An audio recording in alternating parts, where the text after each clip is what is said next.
போர் ஆயுதங்கள் ஆயவாகனங்களும் இதில் வந்து இப்போ செயல்பாட்டில் இல்லை. இதில் வந்து தூரத்தில் இருந்து பார்த்தா இப்படி தான் தெரியும்.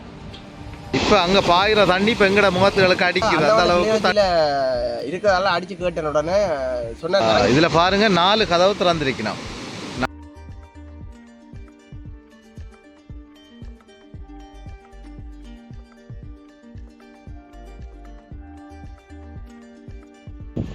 வணக்கம் உறவுகளை, நான் உங்கள் கேடி பாரதி கேவிஆர் டிவிலேருந்து. நாங்கள் நிற்கிறது இரணமடு குளத்தில் நிற்கிறோம். இரணமடு குளம் உங்களை பார்க்க தெரியும் நினைக்கிறேன். இன்றைக்கு வந்து கனகராயங்குளம் பக்கத்தில் வந்து கூடுதலான மழை பெய்ததால் இரணமடு வந்து குளம் முழுமையாக நிறைஞ்சிருக்குது. நிறைஞ்சதன் காரணமாக 4 வான்கதவுகள் வந்து அரை அடி திறந்திருக்கிறதாக சொல்லப்படுது. அடுத்ததெல்லாம் வான் பாஞ்சு கொண்டு இருக்குது. இந்த காணொலியை தான் நீங்கள் பார்க்க போகிறீங்க. இந்த காணொலியை நீங்கள் முழுமையாக பார்த்தீங்கன்னா தான் இந்த குளத்தின் செயல்பாடு, எங்கெங்கே தண்ணி போகுது, எந்தெந்த குடியிருப்புக்கு தண்ணி போகும்ன்ற விளக்கமெல்லாம் உங்களுக்கு கிடைக்க இருக்கிறது. இதில் வந்து இப்போ பெரும்போகம் முடிஞ்சு பெரும்போகம் நெற்செய்கை முடிஞ்சு வந்து இப்போ வந்து காணியில் வந்து உழுதவையல், அதாவது இன்னொரு போகம் சிறுபோகம் செய்வதற்காக அந்த சிறுபோகம் செய்ய விழுகிட்ட டைம்லேயே இப்போ மலையல் வந்து தண்ணியல் நிற்கி. இதால் வந்து விவசாயிகள் கொஞ்சம் சந்தோஷமாக இருப்பேன். ஏனெண்டா சிறுபோகத்துக்கு குளத்தை நம்ப தேவையில்ல, ஓரளவுக்கு மழையே வெளியே தண்ணி கொடுக்குமன்றதுக்காக. இப்போ உங்களுக்கு தெரியும் என்னென்னா, இந்த காலநிலை வந்து மாற்றம் அடைஞ்சிருக்குது. இலங்கை இந்தியா 2 பகுதியிலையும் வந்து கூடுதலான மழை வீழ்ச்சி விழுறதால விவசாயிகள் வந்து பாதிக்கப்பட்டிருக்கணும். அது எப்படி பாதிக்கப்பட்டிருக்கணும்னா, இப்போ சிறுபோக வந்து நெற்செய்ய ஆரம்பிச்சிருக்குது. விவசாயிகள் வந்து நிலத்தை பதப்படுத்துகிற வேலையில் இருக்கிற நேரத்தில் இந்த மழை வந்து கூடுதலான மழை பெய்கிறதால வயல் நிலங்கள்லாம் வந்து கூடுதலான தண்ணி நிற்கிறதால எந்த ஒரு வேலை திட்டத்தையும் செய்யலாத நிலப்பாட்டில் விவசாயிகள் இருக்கணும். ஏற்கனவே வந்து விவசாயிகள் வந்து வெள்ளத்தாலாம் பாதிக்கப்பட்டு நிறைய வயல் நிலங்கள் வந்து அழிவடைஞ்சு, உங்களுக்கு தெரியும் அண்மையில் வந்து அரிசி விலை நெல் விலை என்று சொல்லி ஏறிக்கொண்டு போனது. அதே நிலப்பாடு இப்பயும் வந்திருக்குது. இது இன்னும் 2-3 நாளைக்கு தொடருமா இருந்தால், இந்த மழை வந்து தொடருமா இருந்தால் விவசாயிகளை முழுமையாக பாதிக்கும். விவசாயிகளை மட்டும் இல்லை, ஏனைய செய்கிற தொழிற்சங்கங்கள் சிலதையும் பாதிக்கும். இப்படியான சூழலுக்கு எங்களோட நாடு போய்கொண்டிருக்குது. இந்த காலநிலை மாற்றத்தாலேயும் எங்களுக்கு சில பிரச்சனைகளை ஏற்படுத்துதுன்றது தான் நாங்கள் இதில் சொல்ல வரோம். இதில் வந்து இந்த தண்ணி ஓடுற, அதாவது நீர்ப்பாசனத்துக்காண்டி விவசாயத்துக்காண்டி தண்ணி ஓடுற காணுகள் இருக்குது. இந்த காணுகளை பார்த்தீங்கன்னா இப்போ தண்ணி வந்து ஓடிக்கொண்டிருக்குது. இது வந்து இரணமடு குளத்துலேருந்து வர தண்ணியோ இல்லாட்டி மழையால் வந்த தண்ணியோன்னு தெரியல. நாங்கள் போன பார்த்தா தான் தெரியும் என்ன மாதிரின்ட்டு. இப்படியே பார்ப்போம். இதில் காணிகளை பாருங்க, பங்குனி மாதத்துலேயே ஒரு கிட்டத்தட்ட குளம் மாதிரி தண்ணி நிற்கிது. அவ்வளோத்துக்கு மழை இப்போ பெய்து கொண்டிருக்குது. கிளிநொச்சி, யாழ்ப்பாணம் எல்லா இடமும் மழை பெய்து கொண்டிருக்குது. இதால் விவசாயிகளும் நல்ல சந்தோஷத்தில் இருப்பேன். ஏன்னா சிறுபோக நெற்செய்கை வந்து கொஞ்சம் மகளுக்கு பிரயோசனமாக இருக்கும். ஆனால் யாழ்ப்பாணத்தில் வந்து இப்போ எள்ளு அதெல்லாம் போடுற சீசன், நெல் வட்டி போட்டால் எள்ளு தான் போடுறது. நாங்கள் வந்து குளத்தில் அப்படி பெரும்பாலும் சிறுபோக நெற்செய்கை செய்கிறதில்ல. இப்போ பாருங்க, கான் ஃபுல்லாகவே தண்ணி வந்து கொண்டு இருக்குது. மழை பெய்தாலே தண்ணி நிற்கிந்தானே, ஏண்டா சும்மா போடுறேன்னு சொல்லாதேங்கோ. இது வந்து இப்போ என்னென்னு சொல்கிறோம், இது வந்து குளம் துறக்கு நம்மண்டைக்கு, அதால தான் இந்த தண்ணி கூட வருது. அதான் நாங்கள் பார்க்க போய்கிட்டுருக்கோம். பார்ப்போம் என்ன நடக்குதுன்னு சொல்லி. தண்ணியை பாருங்க, இன்றைக்கு வந்து மார்ச் மாதம் 1ஆம் தேதி. இப்போவே தண்ணியெல்லாம் வந்து ஓடிக்கொண்டிருக்குது. இப்போ என்னென்னு தெரியும், நாங்கள் போய் பார்ப்போம் திறந்தபடி நம்ம என்ன மாதிரி. நாங்கள் வந்து வந்த வேறு இது வந்து யுத்த காலத்தில் பயன்படுத்தப்பட்ட போர் ஆயுதங்கள் ஆயவாகனங்களும் இதில் வந்து இப்போ செயல்பாட்டில் இல்லை. இதில் வந்து இப்போ காட்சிக்கு வச்சிருக்கிற இந்த ஆயுதங்கள்.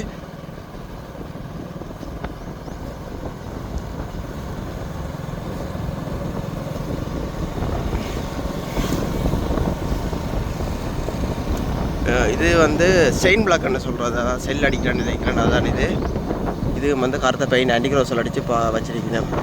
என்னென்னா வேறு என்ன, இப்போ இந்த மழை பெய்கிறதால விவசாயிகளுக்கு நல்லதோ கெட்டதோ நினைக்கிறீங்களோ? இப்போ என்ன மாதிரி நினைக்கிறீங்க? இந்த மழை பெய்கிறதால ஒரே ஒரு நன்மை என்னென்னா, வந்து இப்போ நிலத்தை வந்து பண்படுத்தி கொண்டிருக்கணும் தானே. வந்து சில இடங்களில் வந்து ஆப்செட் பெட்டியில் நிலப்பாட்டில் இருக்கும். கொஞ்சம் விலகி இருக்குமா இருந்தால் ஆப்செட் வெட்டலாம். ஓகே.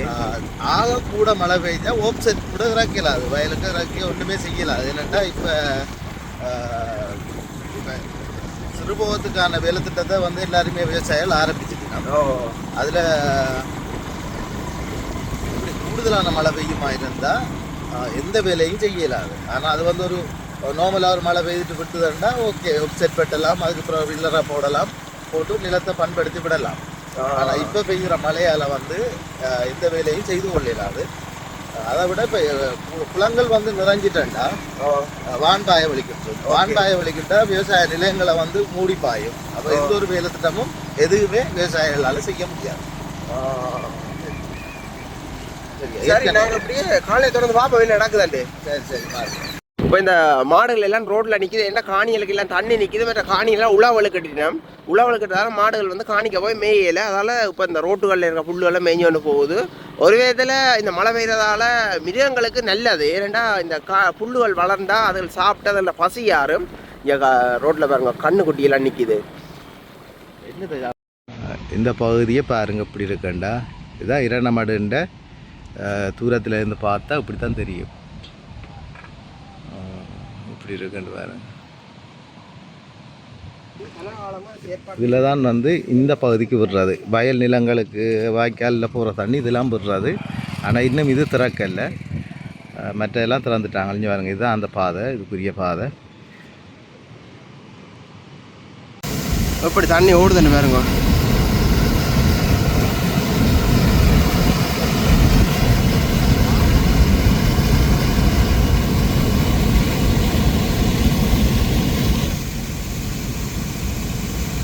சத்தமே அவ்வளோ.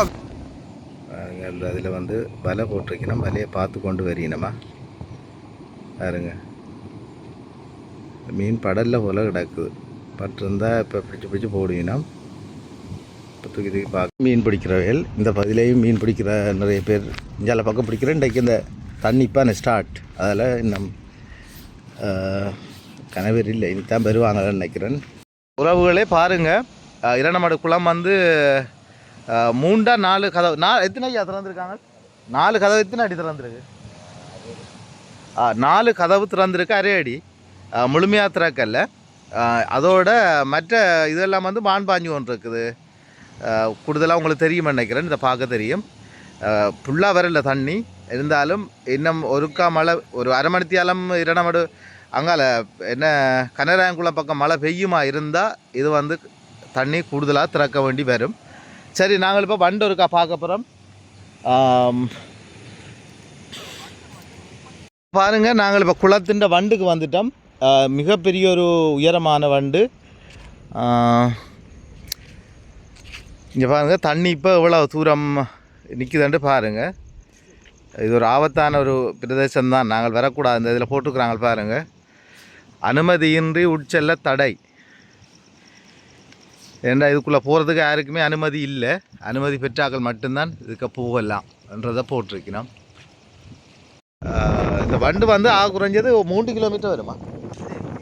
அது பெரிய வண்டு. இது வந்து 3 கிலோமீட்டர் தாண்டுமே தவிர இதண்டே முதல் ஒரு காலத்தில் இதுதான் எங்களோட மெயின் பாதை. இதெல்லாம் நாங்கள் வாரது இந்த பாதையால் வந்து தான் 12 அடி அகலம் பெறும். ஒரு தார் ரோடு, ஒரு ரோட்டுன்ற அகலத்தில் இருக்குது. ஒரு காலத்தில் வந்து இந்த வாகனங்கள் எங்களோட வாகனங்கள் முழுதும் இந்த பாதை தான் பயன்படுத்தினார். கிளிநொச்சியில் இராணுவம் இருக்கக்குள்ள இந்த பாதையை தான் எங்களுடைய எல்லா மக்களும் பயன்படுத்தின ஒரு பாதை இதுதான். இப்போ வந்து இது வந்து ஒரு தரம் பாவிக்கலாம் நிலப்பாட்டில் கட்டுப்படுத்தி வச்சிருக்கணும். என்னென்னா இந்த வண்டை வந்து பாதுகாக்கிறதுக்கான செயல்பாட்டில் இறங்கியிருக்கணும்.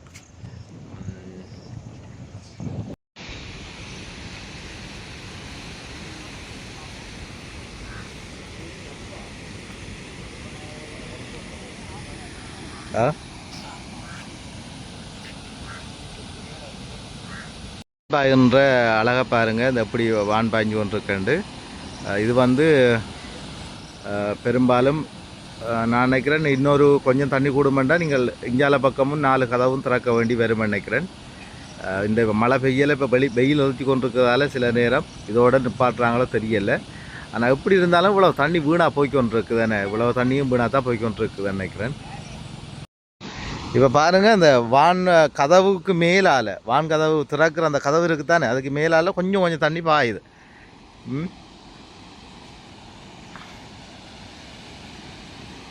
இது வந்து இலங்கையில் வந்து ஒரு இலங்கையை பொறுத்தளவில் இதுவும் வந்து ஒரு முக்கியமான ஒரு குளம்தான். அதை விட வந்து வடமாகாணத்தில் மிகப்பெரிய ஒரு குளம். இந்த குளத்தின் நீர்த்தேக்கம் வந்து 30 அடியாக இருக்கணுமென்று நினைக்கிறேன். எனக்கு சரியாக தெரியலை, 36 அடியோ 30 அடியோ தெரியலை எனக்கு. நான் ஒரு காட்டுறேன் உங்களுக்கு, 7 மண்டா காட்டுறேன். அதோட இந்த தண்ணிகள் வந்து இப்போ குடியிருப்புக்கான் போகும் கூடுதலாக. இந்த தண்ணிகள் வந்து கூடுதலாக வந்து குடியிருப்புக்கெல்லாம் போகிறதுக்கு வாய்ப்பு இருக்குது. வேறு இடம் இல்லை இது போகிறதுக்கு.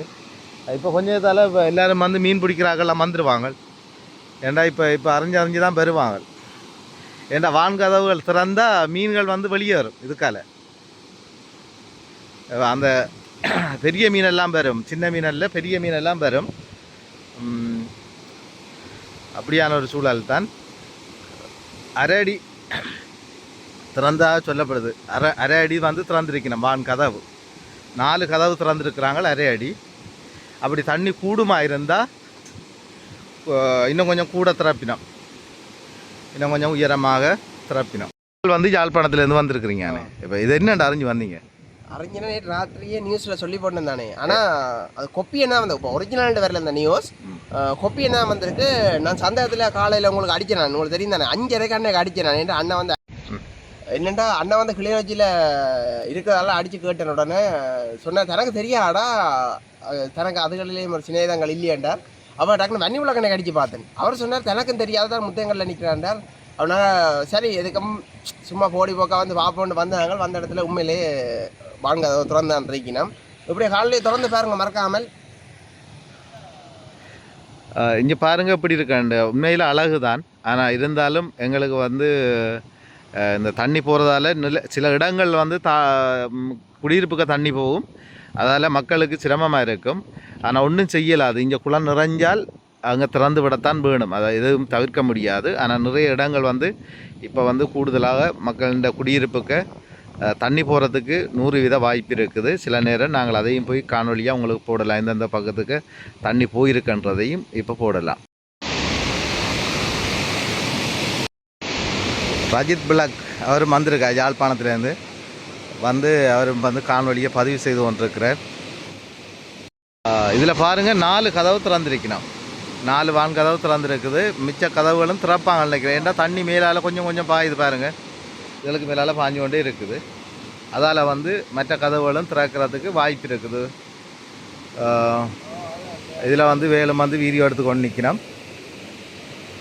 இனி வந்து எல்லாருக்கும் ஒரு வீடியோ பார்க்க சந்தோஷமாக இருக்கும். இதில் வீடியோ எடுக்கிறதுகள்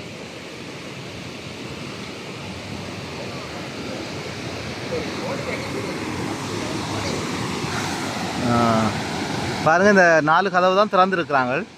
இன்னும் திறப்பி நம்ம நினைக்கிறேன். இன்னும் கூடுதலாக திறக்கிறதுக்கு வாய்ப்பு இருக்குது. ஏன்னா தண்ணி மேலால் பாஞ்சு கொண்டு வான் கதவுக்கு மேலே வந்து தண்ணி பாயுது. அதால் வந்து மற்றெல்லாம் திறப்பி நம்ம தான் நிற்கிறோம் நாங்கள் ஏழுமான அளவுக்கு.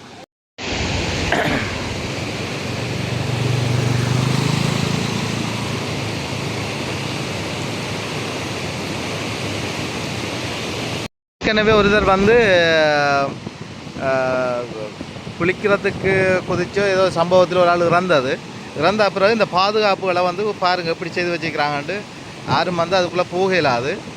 அந்த பகுதிகளுக்கு போகல அளவுக்கு அந்த பாதுகாப்புகளை செய்து வச்சிருக்கணும்.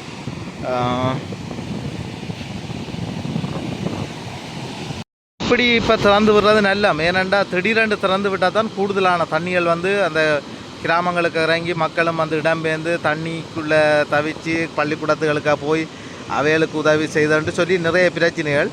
ஆனால் இப்படி திறந்து விட்டால் கொஞ்சமாக திறந்தால் அதில் வந்து ஒரு பிரச்சனையும் இல்லை. கூடுதலாக தண்ணி போகிறதுக்கு வாய்ப்பு இல்லை. குடியிருப்புகளுக்கு போகாது தண்ணி. திடீரென்று திறக்கிறதால இந்த பிரச்சனைகள் மாறும். இப்போ அங்கே பாயிற தண்ணி இப்போ எங்கட முகத்துகளுக்கு அடிக்குது. அந்த அளவுக்கு தண்ணி வேகமாக பாயுது பாருங்க எப்படி பாயுதுண்டு. அதோட இதில் பாருங்கள், இந்த இதில் கொஞ்சம் தண்ணி மேலே துள்ளுற மாதிரி துள்ளுது பாருங்க. அதான் மேல் மட்டத்தில் நிற்குது. மேல் மட்டத்தில் தண்ணி நிற்குது. இங்கே பாருங்க பனி வார மாதிரி மழை. இது தண்ணி குள்ளுற தண்ணி இங்கே வருது எங்களை நோக்கி. இதில் வந்து இப்போ நிறைய பேர் வாராங்க பார்க்குறதுக்கண்டு வந்து கொண்டிருக்கிறாங்க. சிலர் வந்துட்டு பார்க்குறாங்க, சிலர் வந்து போய்ட்டு கொண்டிருக்கிறாங்க. பாருங்கள் இப்படி இருக்குது அண்டு. இது வந்து உண்மையில் ஒரு அழகான இடம் தான். அப்படி தான் கட்டியிருக்கிறாங்க.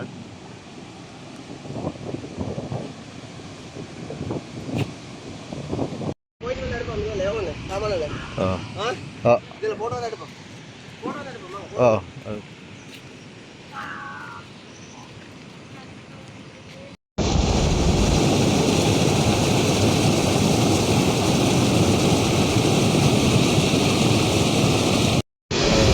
இதில் தண்ணி வந்து இப்போ இவ்வளவும் தண்ணியும் கிராமத்துக்காக போகுது. அது கடும் சவுண்டோட வருது தண்ணி பாருங்க.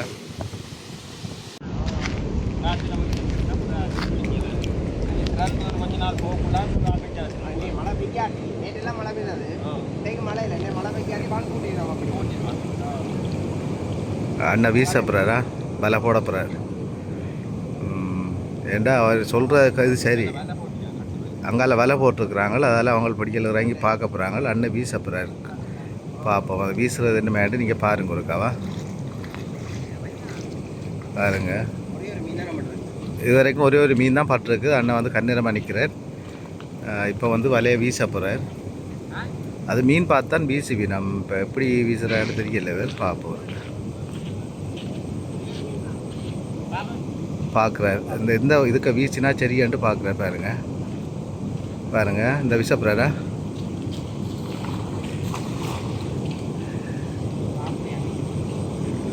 இது வந்து இந்த கரையில் மீன் வந்து இந்த எப்படி இந்த கரைக்கு தான் மீன் பேர் மேனே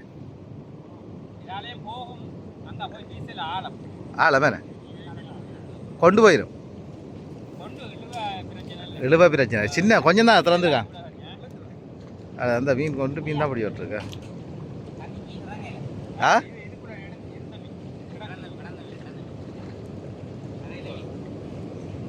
மீன் தாங்கல்ல.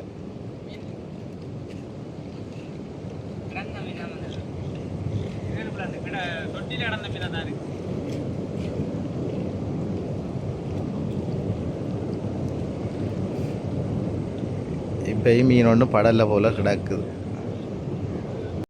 பிடிக்கிறத பார்க்குறதுக்கு நிறைய பேர் வந்திருக்கிறாங்க, வேண்டுறதுக்கும் வந்திருப்பாங்கன்னு நினைக்கிறேன்.